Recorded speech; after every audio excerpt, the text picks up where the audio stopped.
ان الحمد للہ والصلاة والسلام علی رسول اللہ وآلہ وصحبہ ومن والاه. اعوذ باللہ من الشیطان الرجیم. قال اللہ تعالی افحکم الجاہلیۃ یبغون ومن احسن من اللہ حکما لقوم یوقنون. برادران اسلام اور اسلامی خواتین، معرکہ حق و باطل کا یہ 8واں حلقہ ہے.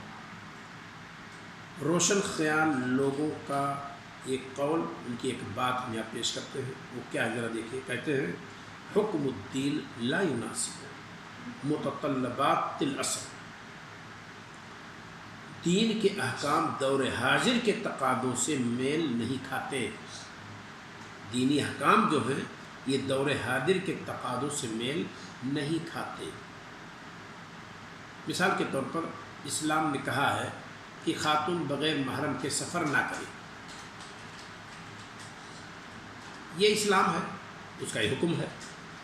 آج کل لوگ کہتے ہیں بھائی منع کیا ہے، کیوں منع ہے؟ ایک ایئرپورٹ پر اس کا قریبی بیٹھا دیتا ہے اور دوسرے ایئرپورٹ پر اس کا دوسرا قریبی لے لیتا ہے.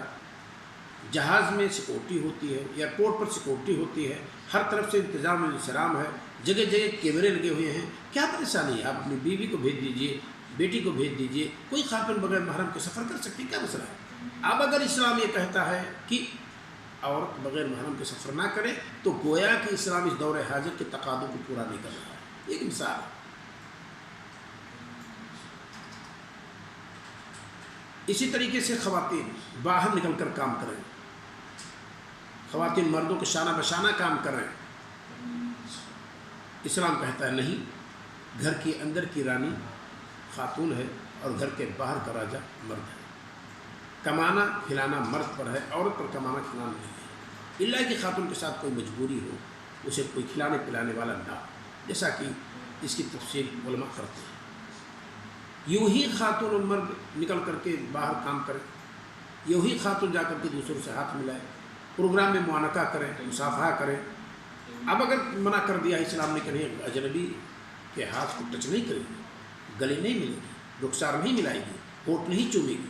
کہتے نہیں، یہ سب آفسوں میں آج کل دیکھیے کس طرح ہوتا ہے. لیڈیز جینٹس دونوں کام کرتے ہیں اور خوشیاں مناتے ہیں، عید مناتے ہیں اور ایک دوسرے کے برتھ ڈے میں شرکت کرتے ہیں، کیک کھاتے ہیں، منہ میں لگاتے ہیں، ہاتھ میں لگاتے ہیں. اس سب سے اگر اسلام روکتا ہے تو گویا کہ اسلام اس دور حاضر کے تقاضوں کو پورا نہیں کر رہا ہے. یہ روشن خیال لوگ کہتے ہیں. حالانکہ حقیقت یہ ہے کہ اگر اسلام پر آپ عمل کریں گے تو ہمیشہ کامیابی ہوگی اور فلاح و بہبود کو پہنچیں گے. اور اگر اسلام کو آپ چھوڑیں گے اور روشن خیال لوگوں کی بات کو مانیں گے تو ہمیشہ ہم گمراہی کی طرف جائیں گے. اللہ تعالیٰ نے کیا کہا؟ جو کہتے ہیں یہ دینی احکام یہ عصر حاضر کے تقاضوں کو پورا نہیں کر رہے ہیں تو اسلام کیا کہتا ہے؟ ایسے لوگوں سے ذرا دیکھیے. افحکم الجاہلیت یبغون. کیا یہ لوگ پھر سے جاہلیت کا فیصلہ چاہتے ہیں؟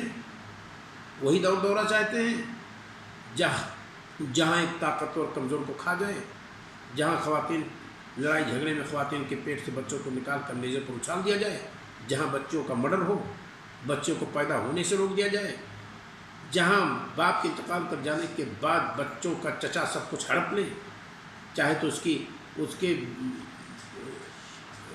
وفات پانے والے بھائی کی بیٹی سے چاہے شادی کر لے، بیوہ سے چاہے شادی کر لے، چاہے جہاں چاہے شادی کر دے، جو چاہے کریں، اسی طرف جانا چاہتے ہیں. یہ سب زمانے جاہلیت کے قوانین ہیں. اور وراثت میں عورت کا کوئی حصہ نہیں، کیونکہ وہ تلوار اٹھانے والی نہیں ہے، وہ خاندان کی طرف سے دفاع کرنے کی طاقت نہیں رکھتی ہے.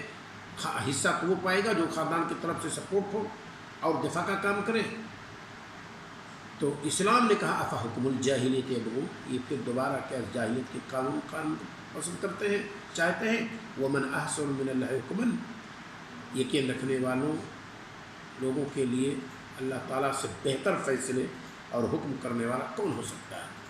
اور کس کے لیے؟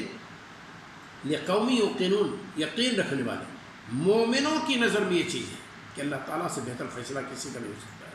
لیکن یہ جو کتاب و سنت کو پیروں کے نیچے رکھ کر کے طلب کشائی کرتے ہیں، ان کے نزدیک کیا ہے؟ یہ تو کچھ بھی ڈیمانڈ کر سکتے ہیں. تو ان کا یہ دعویٰ ہے کہ دور حاضر کے تقاضوں کو اسلام پورا نہیں کر رہا ہے یا اسلامی احکام پورا نہیں کر رہے ہیں. یہ صرف ان کے اندر میں. تو ان کا جواب یہی قرآن نے دیا ہے ایسے لوگوں کا کہ یہ زمانے جاہلیت کا قانون چاہتے ہیں، ان کو اللہ اس کے رسول کے فرامین کھوٹے نظر